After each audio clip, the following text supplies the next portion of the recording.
안녕하십니까. 오늘 우리는 성경의 거룩한 전당 속에 깊이 감추어진 유다서의 놀라운 신비와 엄중한 경고를 탐구하기 위해 이 자리에 모였습니다.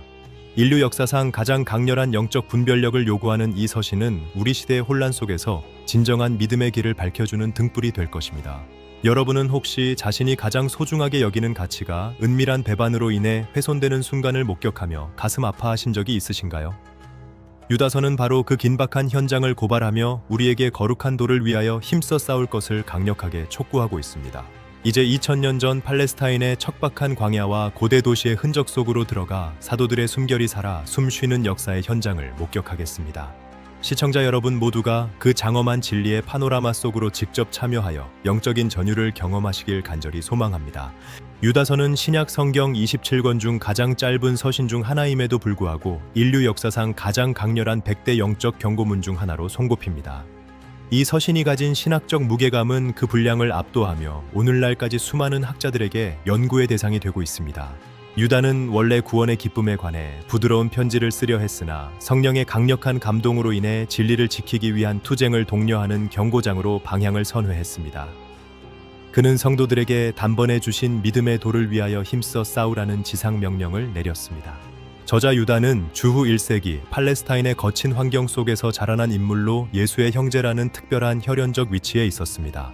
그러나 그는 자신의 권위를 혈연이 아닌 그리스도의 겸손한 종이라는 정체성에서 찾으며 편지를 시작합니다.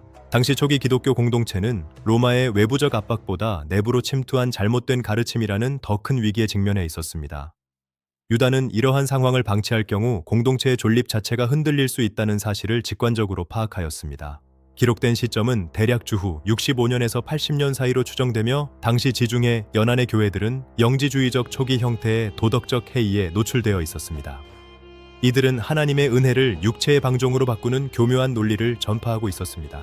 가인의 길을 걷는 폭력성과 발람의 탐욕스러운 질주, 그리고 고라의 반역 속에 담긴 질서 파괴의 속성을 우리는 아주 면밀하게 분석해 보아야 합니다. 이들은 공동체의 기쁨을 파괴하는 암초와 같으며 바람에 밀려다니는 물없는 구름처럼 어떠한 영적 실속도 제공하지 못하는 허망한 존재들입니다. 오직 재물을 얻기 위해 진리를 팔아넘긴 발람의 탐욕스러운 어그러진 길로 달려가고 있습니다. 또한 하나님이 세우신 정당한 질서에 도전했던 고라의 패역한 무리들처럼 스스로 멸망의 길을 자초하며 공동체의 안녕을 심각하게 저해합니다.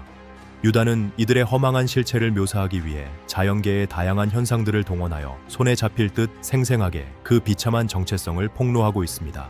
또한 하나님이 세우신 정당한 질서에 도전했던 고라의 패역한 무리들처럼 스스로 멸망의 길을 자초하며 공동체의 안녕을 심각하게 저해합니다. 유다는 이들의 허망한 실체를 묘사하기 위해 자연계의 다양한 현상들을 동원하여 손에 잡힐 듯 생생하게 그 비참한 정체성을 폭로하고 있습니다.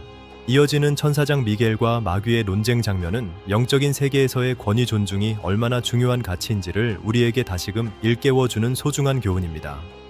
비방하는 판결 대신 오직 주님의 주권에 모든 것을 맡겼던 미겔의 태도는 인간의 교만이 얼마나 부질없고 위험한 것인지를 날카롭게 지적합니다. 2번 죽어 뿌리까지 완전히 뽑혀버린 가을나무의 비유는 생명력을 상실한 자들의 종말을 시각적으로 가장 강렬하게 묘사하는 문학적 장치입니다. 성경의 텍스트가 생생한 영상으로 재현되어 우리에게 잊지 못할 영적 교훈을 남기고 있습니다. 유리하는 별들처럼 영원한 흑암으로 사라질 그들의 운명은 진리를 떠난 인간이 도달하게 될 최후의 정착지가 어디인지를 명확하게 보여주는 경고입니다. 어둠 속으로 소멸해가는 빛의 흔적을 목격하며 우리는 거룩한 두려움을 갖게 됩니다.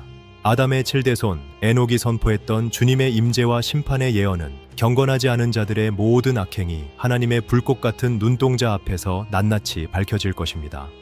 우리는 이러한 역사적 실체와 증거들 앞에서 우리 자신의 신앙을 다시 한번 견고히 다지고 거룩한 믿음의 기초 위에 자신을 세워야 합니다.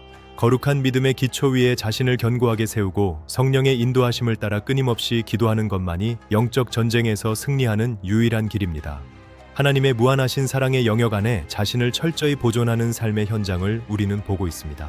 이제 유다는 배도의 위기 속에서 성도가 자신을 어떻게 지키고 이웃을 돌봐야 하는지에 대한 구체적이고 실질적인 지침을 제시하며 결론으로 향합니다. 사랑하는 여러분은 사도들이 이미 예언했던 마지막 때에 조롱하는 자들을 기억하며 그들의 냉소적인 태도에 결코 마음을 빼앗기지 마시기 바랍니다. 자기 수치의 거품을 뿜어내며 요동치는 바다의 거친 물결은 그들의 내면이 얼마나 추잡하고 혼란스러운지를 적나라하게 드러내는 대자연의 고발입니다. 유리아는 별들처럼 영원한 흑암으로 사라질 그들의 운명은 진리를 떠난 인간이 도달하게 될 최후의 정착지가 어디인지를 명확하게 보여주는 경고입니다.